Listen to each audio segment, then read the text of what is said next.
ಲಕ್ಷಾಂತರ ಕಾರ್ಮಿಕರ ಜೀವನಾಧಾರವಾಗಿದ್ದ ಯೋಜನೆಯನ್ನ ಮುಕ್ಸ್ ಹಾಕೋಕೆ ಸರ್ಕಾರಕ್ಕೆ ಅಧಿಕಾರ ಕೊಟ್ಟೋರು ಯಾರು? ಇದು ಬಹಳ ಪ್ರಾಮಾಣಿಕ ಮತ್ತು ಪ್ರಯೋಜನಕಾರಿ ನಿರ್ಧಾರವಾಗಿದ್ರೆ ಯಾವುದೇ ಚರ್ಚೆ ಇಲ್ಲದೆ ಮಸೂದೆಯನ್ನ ಮಂಡಿಸಿ ಅವಸರದಲ್ಲಿ ಯಾಕಿದನ್ನ ಅಂಗೀಕರಿಸಲಾಯಿತು? ಬಡವರಿಗೆ ಕೆಲಸವನ್ನ ಖಾತ್ರಿಪಡಿಸುವ ಕಾನೂನನ್ನ ಸಂಸದೀಯ ಸಮಿತಿ ಪರಿಶೀಲನೆಗೆ ಕಳಿಸೋಕೆ ನಿರಾಕರಿಸಿದ ಯಾಕೆ? ಬಹುಮತವನ್ನ ಈಗ ಪ್ರಜಾಪ್ರಭುತ್ವ ಪ್ರಕ್ರಿಯೆಯನ್ನೇ ದಮನಗೊಳಿಸೋಕೆ ಅಸ್ತ್ರವಾಗಿ ಬಳಸಲಾಗ್ತಾ ಇದೆಯಾ?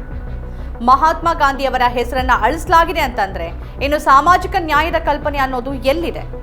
ರಾಮನ ಹೆಸರಲ್ಲಿ ಜಾರಿಗೆ ತರ್ತಿರುವ ಈ ಹೊಸ ಮಸೂದೆ ನಿಜಕ್ಕೂ ರಾಮರಾಜ್ಯದ ಪರಿಕಲ್ಪನೆಗೆ ಮಾರಕ ಆಗಲಿದೆಯಾ ಅನ್ನೋ ಆತಂಕ ಸೃಷ್ಟಿಯಾಗಿದ್ದು, ಈ ನಡೆಯ ಬಳಿಕ ಎದ್ದಿರುವ ಪ್ರಶ್ನೆಗಳು ಇವು. ಈ ಬಗ್ಗೆ ಇವತ್ತಿನ ವಿಡಿಯೋದಲ್ಲಿ ನಾವು ಚರ್ಚೆ ಮಾಡೋಣ. ನೀವಿನ್ನೂ ಕೂಡ ವಾರ್ತಾ ಭಾರತಿ ಚಾನೆಲ್ ಅನ್ನು ಸಬ್ಸ್ಕ್ರೈಬ್ ಮಾಡಿಲ್ಲ ಅಂತಾದರೆ ಈಗಲೇ ಈ ವಿಡಿಯೋದ ಕೆಳಗೆ ಕಾಣುವ ಸಬ್ಸ್ಕ್ರೈಬ್ ಬಟನ್ ಹಾಗೆಯೇ ಬೆಲ್ ಐಕನ್ ಅನ್ನು ಒತ್ತಿಬಿಡಿ. ಈ ವಿಡಿಯೋವನ್ನು ಕೊನೆಯವರೆಗೂ ನೋಡಿ. ಈ ಬಗ್ಗೆ ನಿಮ್ಮ ಅಭಿಪ್ರಾಯವನ್ನು ಕೆಳಗೆ ಕಮೆಂಟ್ ಮಾಡಿ ಹಾಗೂ ಇದರ ಲಿಂಕ್ ಅನ್ನು ನಿಮ್ಮೆಲ್ಲ ಬಂಧು ಮಿತ್ರರಿಗೆ ವಾಟ್ಸ್ಆಪ್ ಮಾಡಿ. ಕೇಂದ್ರ ಸರ್ಕಾರ ತಾನು ಮಾಡಬೇಕಾಗಿದ್ದನ್ನ ಮಾಡಿದೆ. ವಿಬಿಜಿ ರಾಮ್ಜಿ ಮಸೂದೆಯನ್ನ ಕೊನೆ ಕ್ಷಣದಲ್ಲಿ ಪರಿಚಯಿಸಲಾಯಿತು ಮತ್ತು ಬಹುಮತದೊಂದಿಗೆ ಅಂಗೀಕರಿಸಲಾಗಿದೆ. ಲೋಕಸಭೆಯಲ್ಲಿ ವಿರೋಧ ಪಕ್ಷದ ಸದಸ್ಯರು ಅದನ್ನು ಸ್ಥಾಯಿ ಸಮಿತಿಗೆ ಕಳಿಸಬೇಕು ಅಂತ ಒತ್ತಾಯ ಮಾಡ್ತಾನೇ ಇದ್ರು. ಆದರೆ ಸರ್ಕಾರ ಅವರ ಬೇಡಿಕೆಯನ್ನು ತಿರಸ್ಕರಿಸಿತು. ಮಸೂದೆಯನ್ನು ಅಂಗೀಕರಿಸುವ ಮೊದಲು ಪ್ರತಿಕ್ರಿಯಿಸುವಾಗ ಶಿವರಾಜ್ ಸಿಂಗ್ ಚೌಹಾಣ್ ನರೇಂದ್ರ ಮೋದಿ ಅವರ ಆದರ್ಶ ಗ್ರಾಮದ ದೀರ್ಘ ವ್ಯಾಖ್ಯಾನವನ್ನು ಓದಿದ್ರು. ಮೋದಿ ಸರ್ಕಾರದ ಮೊದಲ ವರ್ಷದಲ್ಲಿ ಪರಿಚಯಿಸಲಾದ ಸಂಸದ್ ಆದರ್ಶ ಗ್ರಾಮ ಯೋಜನೆಗೆ ಏನಾಯಿತು ಅಂತ ಎಲ್ರಿಗೂ ತಿಳಿದೇ ಇದೆ. ಈಗ ಪ್ರಧಾನಿ ಮೋದಿ ಕೂಡ ಅದನ್ನ ಉಲ್ಲೇಖ ಮಾಡೋದಿಲ್ಲ. ವಿಬಿಜಿ ರಾಮ್ಜಿ ಮಸೂದೆಯನ್ನ ಲೋಕಸಭೆಯಲ್ಲಿ ಅಂಗೀಕರಿಸುವ ಹೊತ್ತಲ್ಲಿ ವಿರೋಧ ಪಕ್ಷದ ಸಂಸದರು ಬಾವಿಯಲ್ಲಿ ನಿಂತು ಪ್ರತಿಭಟಿಸಿದ್ರು. ಅವರು ಮಸೂದೆಯ ಪ್ರತಿಗಳನ್ನು ಹರಿದು ದೀರ್ಘ ಘೋಷಣೆಗಳೊಂದಿಗೆ ಪ್ರತಿಭಟನೆ ಮಾಡಿದ್ರು. ನಂತರ ಲೋಕಸಭೆಯ ಕಲಾಪವನ್ನು ಮುಂದೂಡಲಾಯಿತು. ಇದರೊಂದಿಗೆ 2005ರಲ್ಲಿ ಸರ್ವಾನುಮತದಿಂದ ಅಂಗೀಕರಿಸಲ್ಪಟ್ಟ ಕಾನೂನನ್ನು ಅಂತಿಮವಾಗಿ ರದ್ದುಗೊಳಿಸಲಾಯಿತು. ಮನ್ರೇಗಾ ಜೊತೆ ಸಂಬಂಧ ಹೊಂದಿದ್ದ 12 ಕೋಟಿ ಕಾರ್ಮಿಕರು ತಮಗೆ ಕೆಲಸ ಮಾಡುವ ಹಕ್ಕನ್ನು ನೀಡಿದ ಮನ್ರೇಗಾ ರದ್ದಾಗಲಿದೆ ಅಂತ ಕೇಳೋಕ್ಕೂ ಕೂಡ ಸಾಧ್ಯ ಆಗಲಿಲ್ಲ.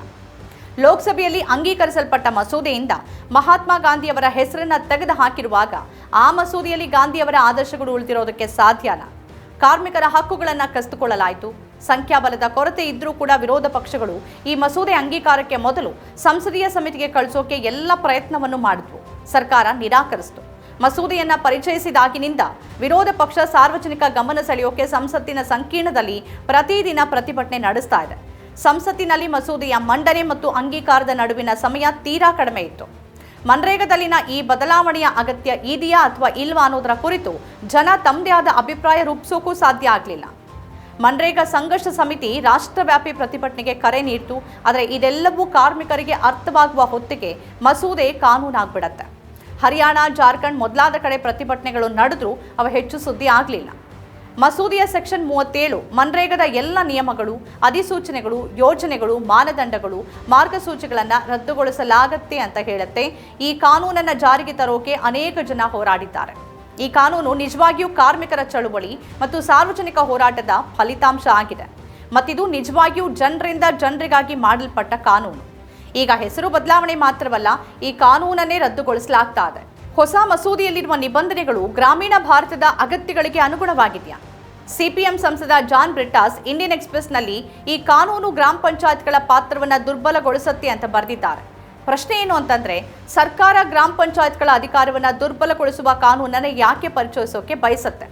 ಇದು ಗ್ರಾಮೀಣ ಭಾರತದಾದ್ಯಂತ ಸಾರ್ವತ್ರಿಕ ಕಾನೂನು ಹಕ್ಕಿನ ಕಲ್ಪನೆಯನ್ನ ಸಂಪೂರ್ಣವಾಗಿ ನಾಶಪಡಿಸುತ್ತೆ ಅಂತ ಟಿಎಂಸಿ ಸಂಸದೆ ಮೋವಾ ಮೊಯಿತ್ರಾ ಹೇಳಿದ್ದಾರೆ. Again, page 4, chapter 2, subsection 5, section 5, subsection 1 of the bill.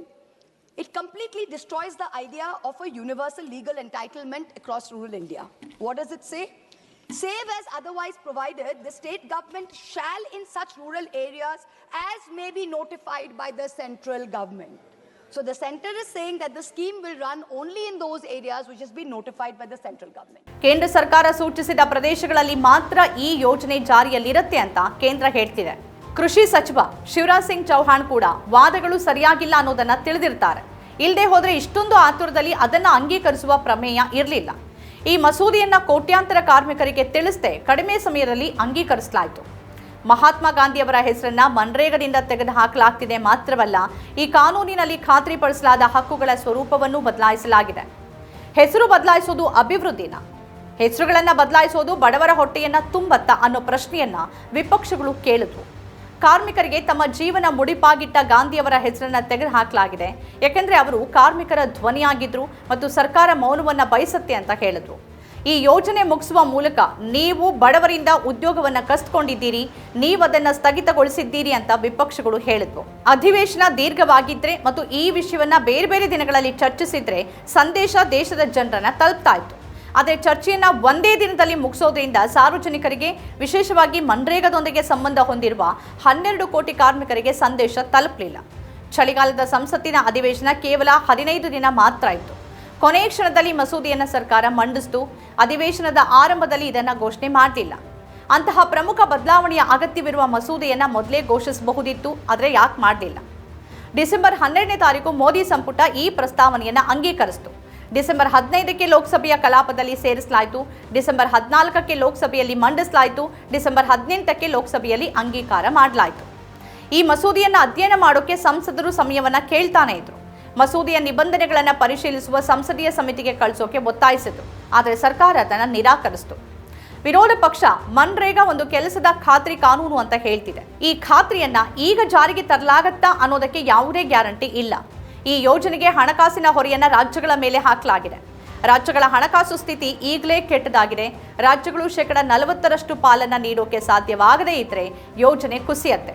ಈ ಯೋಜನೆಯನ್ನ ಕೊನೆಗೊಳಿಸೋಕೆ ಇದು ಬಹಳ ಅಪಾಯಕಾರಿ ಪಿತೂರಿಯಾಗಿದೆ.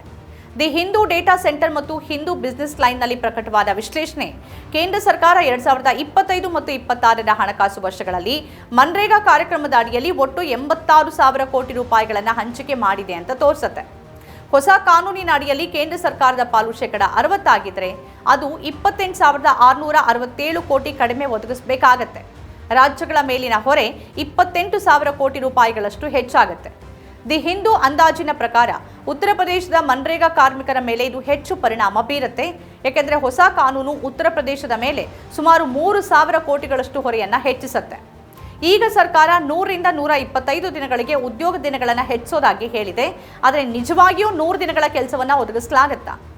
ಹಿಂದೂ ಬಿಸಿನೆಸ್ ಲೈನ್ ವರದಿ ಪ್ರಕಾರ ಹಾಗಾಗ್ತಾ ಇಲ್ಲ. 2021ರಲ್ಲಿ ಪ್ರತಿ ಮನೆಗೆ ಸರಾಸರಿ 52 ದಿನಗಳ ಕೆಲಸ ಸಿಕ್ಕಿತ್ತು. ಆ ಸಮಯದಲ್ಲಿ ಕೇಂದ್ರ ಸರ್ಕಾರ 1 ಲಕ್ಷ ಕೋಟಿಗೆ ಹೆಚ್ಚು ಖರ್ಚು ಮಾಡಬೇಕಾಗಿತ್ತು. ಈಗಾಗಲೇ ಸರಾಸರಿ 50-52 ದಿನಗಳ ಕೆಲಸವನ್ನಷ್ಟೇ ಒದಗಿಸ್ತಾ ಇದ್ದ ಕೇಂದ್ರ ಸರ್ಕಾರ ಈಗ 125 ದಿನಗಳ ಕನಸುಗಳನ್ನು ತೋರಿಸ್ತಾ ಇದೆ. ಸತ್ಯ ಏನು ಅಂತಂದ್ರೆ 100 ದಿನಗಳ ಕೆಲಸವನ್ನೂ ಕೂಡ ಒದಗಿಸಲಾಗಿಲ್ಲ.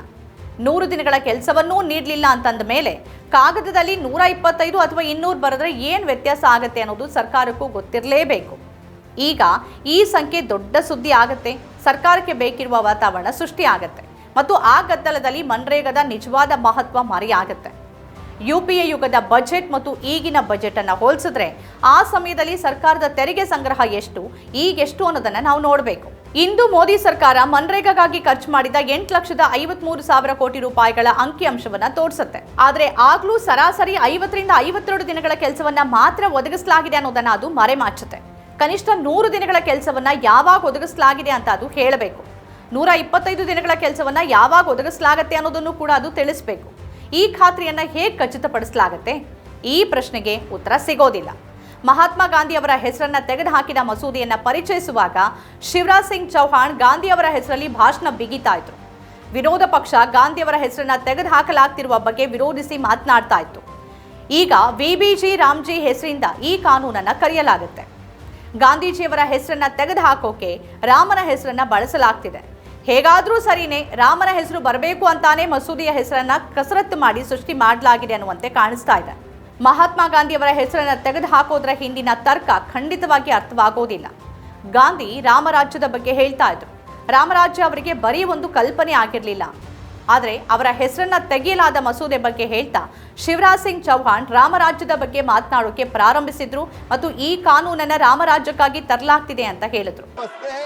उनका हम पूरा सम्मान करते हैं और बापू ही कहते थे राम राज, राम हमारे रोम रोम में रमे हैं, राम हमारी हर सांस में बसे हैं, बिना राम के ये देश नहीं जाना जाता। पता नहीं क्यों जी राम जी नाम आ गया तो ये भड़क गए। महात्मा गांधी स्वयं राम राज्य की स्थापना की बात करते थे और उनके अंतिम शब्द भी हे राम थे। ರಾಜ್ಯಸಭಾ ಸಂಸದ ಮನೋಜ್ ಝಾ ಅವರು ಎಲ್ಲ ಪಕ್ಷಗಳ ಸಂಸದರಿಗೆ ಪತ್ರ ಬರೆದು ಮನವಿ ಮಾಡಿದ್ದಾರೆ. ಮನ್ರೇಗಾ ಕಾನೂನನ್ನ ಎಲ್ಲಾ ಪಕ್ಷಗಳ ಒಮ್ಮತದಿಂದ ಅಂಗೀಕರಿಸಲಾಗಿದೆ. ಈ ಕಾನೂನನ್ನ ಈ ರೀತಿ ರದ್ದುಗೊಳಿಸೋಕೆ ಬಿಡಬಾರದು ಅಂತ ಹೇಳಿದ್ದಾರೆ. ಸರ್ಕಾರ ತನ್ನ ಬಹುಮತದ ಬಲದ ಮೇಲೆ ನಿಂತಿದೆ. ಮಿತ್ರ ಪಕ್ಷಗಳು ಮೌನವಾಗಿವೆ. ಈ ಮಸೂದೆ ಕಾರ್ಮಿಕರು ಮತ್ತು ರೈತರ ನಡುವೆ ಅಂತರವನ್ನು ಸೃಷ್ಟಿ ಮಾಡ್ತಿದೆ. ಕೃಷಿ ಋತುವಿನಲ್ಲಿ 60 ದಿನಗಳವರೆಗೆ ಕೆಲಸ ನೀಡದಂತೆ ಖಾತ್ರಿಪಡಿಸುವ ನಿಬಂಧನೆಯನ್ನ ಮಾಡಲಾಗಿದೆ. ಮನ್ರೇಗಾ ಕಾರ್ಮಿಕರು ಕೃಷಿಗೆ ಲಭ್ಯವಾಗುವುದನ್ನು ತಡೆಯುತ್ತೆ ಅಂತ ಹೇಳಲಾಗ್ತಿದೆ. 2018ರಲ್ಲಿ ಪ್ರಧಾನಿ ಮೋದಿಯವರ ಸೂಚನೆಯಂತೆ ನೀತಿ ಆಯೋಗ ಬಿಜೆಪಿ ಮುಖ್ಯಮಂತ್ರಿಗಳನ್ನು ಒಳಗೊಂಡ ಸಮಿತಿಯನ್ನು ರಚಿಸಿತು.